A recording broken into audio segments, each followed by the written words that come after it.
गुरु की बात की गई है। वहां गुरु के हिसाब से बताया है और यहाँ लघु के हिसाब से बताया। तो ऐसा हमें यहाँ पे जगण का भी जो हमें फार्मूला है वो यहाँ पता लगता है। और गुरु तो गुरु का चिन्ह जो होता है एस एस होता है।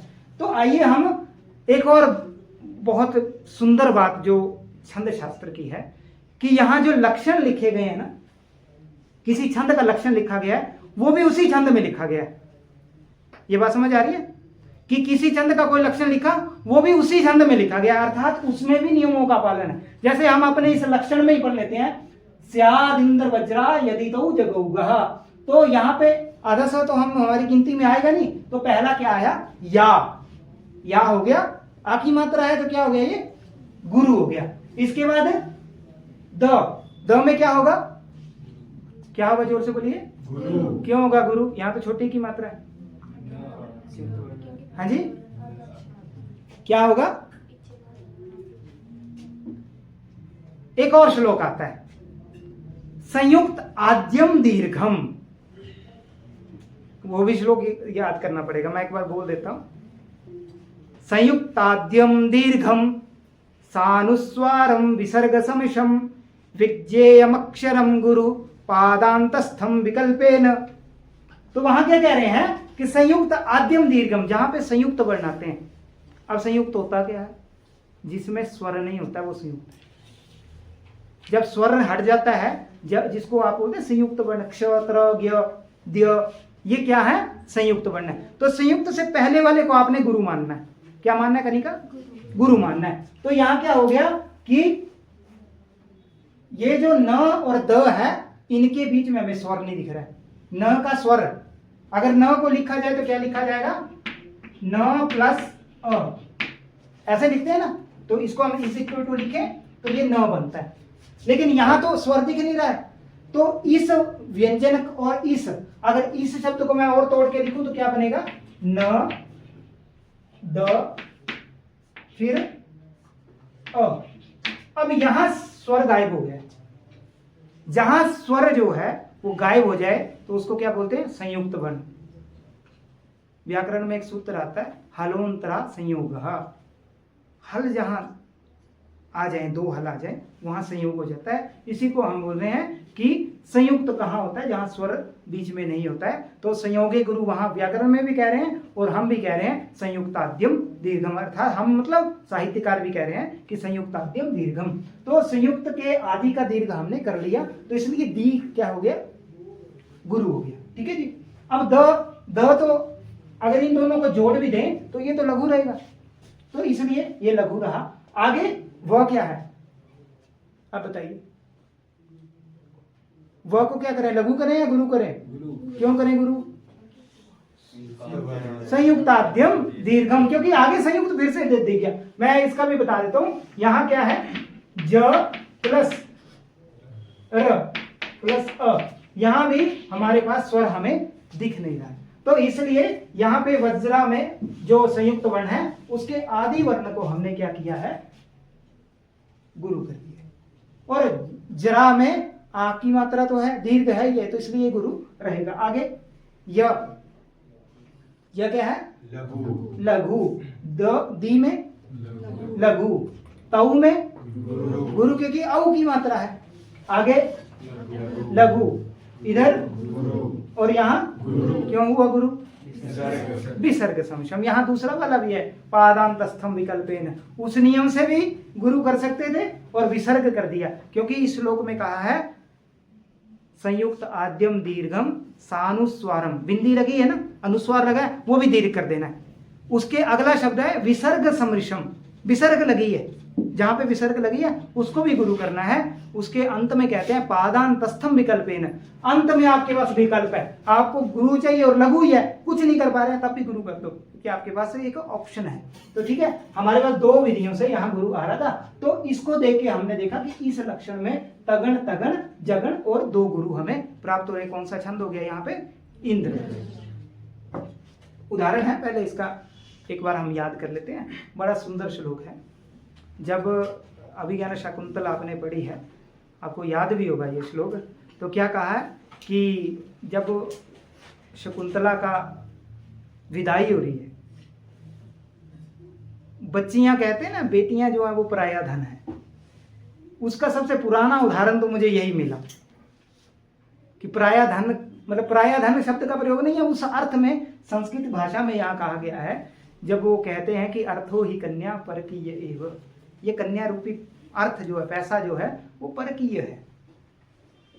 तो आज जो मैं उसको उसके घर भेज रहा हूँ तो ऐसा लग रहा है कि मैं बड़ा आनंद अनुभव कर रहा हूँ, एक हल्का सा महसूस कर रहा हूँ। ये कौन कह रहे हैं? काणु कह रहे हैं। बड़े अच्छे वहाँ पर श्लोक चतुष्टयम भी आया है, 4 श्लोक आए हैं, है ना। काव्येषु नाटकम रम्यम तत्र रम्या शकुंतला तत्रोपि चतुर्थोंकः यत्र श्लोक चतुष्टयम, 4 श्लोक वहां पे आए। उसी के साथ ये श्लोक भी आगे बाद में आता है। तो आइए इसका उच्चारण करते हैं। अर्थो ही कन्या परकीय एव, अर्थो हि कन्या परकीय एव, तामद्य संप्रेष्य परिग्रहीतुम्, तामद्य संप्रेष्य परिग्रहीतुम्, जातो ममायं विशद प्रकाम, जातो ममायं विशद प्रकामम्, प्रत्यर्पितन्यास इवान्तरात्मा, न्यास इवान्तरात्मा। इसको हम दूसरी लाइन में कर सकते हैं। अर्थो ही कन्या परकीय एव, अर्थो हि कन्या परकीय एव, तामद्य संप्रेष्य परिगृहीतुः, तामद्य संप्रेष्य परिगृहीतुः, जातो ममायं विशदः प्रकामम्, जातो ममायं विशदः प्रकामम्, प्रत्यर्पितन्यास इवान्तरात्मा।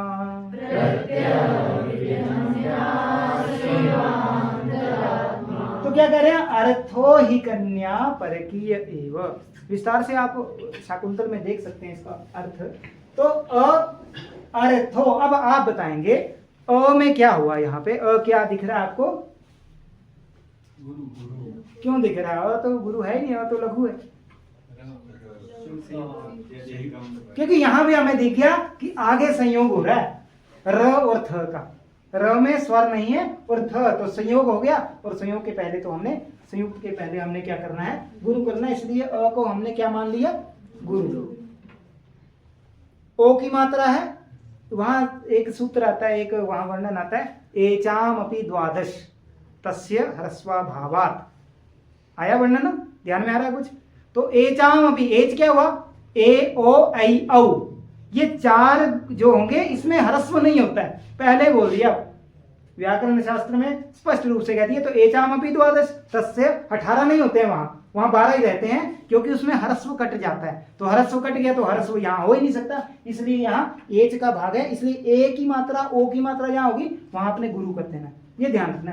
तो यहाँ पे क्या हुआ कि यहाँ गुरु कर दिया हमने। ही क्या है?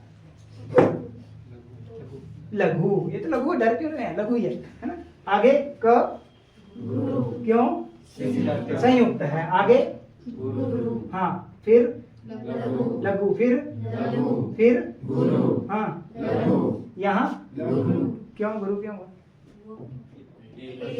एचाम अपि द्वादश, ए है ना, इसमें इसलिए ह्रस्व नहीं होता है, ये दीर्घी होगा। आगे वो क्यों हुआ? आप ये बताइए। क्योंकि ये क्या है? ये पदांत में आ रहा है, पद के अंत में आ रहा है। 4 पद है ना, 1 2 3 और 4। तो जो पदांत का शब्द होगा उसके पास उस समय आपके पास ऑप्शन है, आप अपनी मर्जी से बदल सकते हैं। यहां हमारे पास लघु आ रहा था, लेकिन हमें चाहिए क्या? जगऊ गह, 2 गुरु चाहिए। तो इसलिए हमने अपने से ही गुरु कर दिया। यहाँ विसर्ग लगी है इसलिए गुरु हो गया, यहाँ अनुस्वार लगा है, मैं अंतिम दिखा रहा हूँ, और यहाँ आ की मात्रा। तो इन तीन में तो ठीक था, लेकिन एक में हमारे पास क्या हो गया, पहले में क्या हो गया, लघु आ रहा था, उसको हमने गुरु कर दिया। ऐसे कई छंद हैं। आहार निद्रा भयम मैथुनानि। अब इस श्लोक में भी क्या है, इंद्र बज रहा है, बोलिए मेरे पीछे। आहार निद्रा भयम मैथुनानि। किसी भी पंक्ति में देखिए, आहार, आ में गुरु आ गया, पहला गुरु आ गया, आहार बन गया हमारा तगन।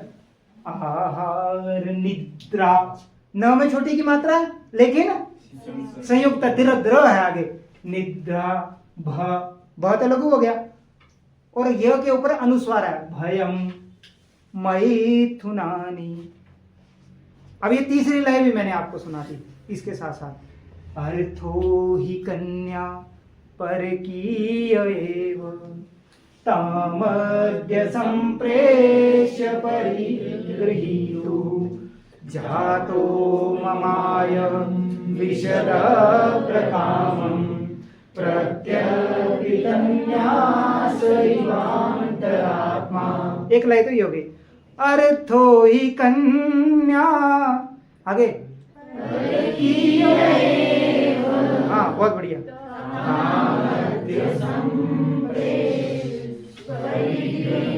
हाँ एक लय ये हो गई, एक अर्थो ही कन्या परकीयैव तामद्य संप्रेष्य परिगृहीतु। एक मिनट, अभी इसी लय में हम इस लक्षण को भी करेंगे। स्यादिन्द्र वज्रा यदि तौ जगौगः, स्यादिन्द्र वज्रा यदि तौ जगौगः। अब इस छंद में एक बात मिस हो रही है। आपने शिखरिणी भी पढ़ा होगा या आगे पढ़ेंगे, आपने वहां उस लक्षण में पढ़ा है, रसई रुद्री छिन्ना। अब छिन्न करना है, काटना है, कहां पे, रस में और रुद्र में। आगे बताऊंगा, नई नई लय बताएंगे तो चिंता मत करिए। रसई रुद्री छिन्ना, यहां आपको रुकने के लिए कहीं बताया इस लक्षण में, स्यादिन्द्र वज्रा। यहां तो सीधा बोल दिया कि दो तगन देख लो, एक जगन देख लो, दो गुरु देख लो। अगर याद करना है तो असली तो ये याद करना है, या यहां से कर लो, यदि तौ जगौगः। इंद्र वज्रा का क्या लक्षण है, यदि तौ जगौगः। कई बार परीक्षा में ऐसा पूछ सकते हैं कि दो तगन किस छंद में होते हैं, या तगन तगन जगन दो गुरु, ऐसा ऐसा भी पूछ सकते हैं, किसी भी तरह से पूछ सकते हैं। ये भी पूछ सकते हैं 11 वर्ण किस छंद में होते हैं, ये भी पूछ सकते हैं 44 वर्ण किस छंद में हो सकते हैं। प्रश्न तो किसी भी तरह से आ सकता है, आपको हर तरह से। एक और मैं आपको चीज बताता हूं कि ऐसा पूछ लिया, कौन सा 11 वर्ण वाला, ऐसे ऑप्शन में आ गया, इंद्र वज्रा भी हो, उपेंद्र वज्रा भी हो, कौन सा 11 वर्णों वाला जो छंद है, आगे कुछ इस तरह से प्रश्न पूछा है। अब इंद्र वज्रा में भी 11 और उपेंद्र वज्रा में भी, और दो पंक्तियां आपको दी हैं कि इस पंक्ति में इंद्र वज्रा या उपेंद्र वज्रा है। एक तो आपको यदि तौ जगौगः ध्यान में आ गया, कई बार इतना समय नहीं रहता है कि हम उस लक्षण को घटाएं वहां पर। तो ये सिंपल देखना है आपने, क्या देखना है कि जिसका पहला वर्ण गुरु होता है ना, ध्यान से सुनना, 11 वर्णों वाले लक्षण में जिसका पहला वर्ण गुरु होगा ना, वो क्या होता है, इंद्र वज्रा, और जिसका पहला वर्ण लघु होता है वो उपेंद्र वज्रा हो जाता है। सिंपल, क्योंकि इंद्र वज्रा उपेंद्र वज्रा एक जैसे हैं, लक्षण थोड़ा सा अलग है, लेकिन पहला यहां देखो, आप देखिए पहला अक्षर जो, पहला वर्ण जो है वो हमें गुरु दिख रहा है। यहां भी देखो, उपेंद्र वज्रा का अलग लक्षण, उपेंद्र वज्रा जतजास्ततौ, तो ऊ छोटा आया, वहां पे लघु हो गया।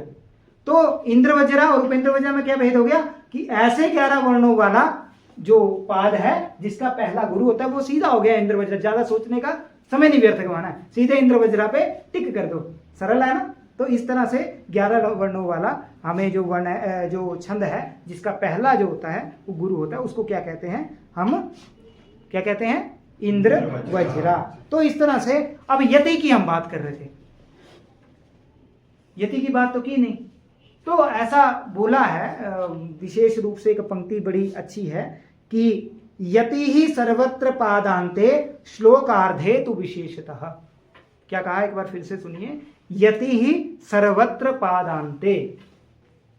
यति जो है हर श्लोक में आपको पदांत पे देनी है।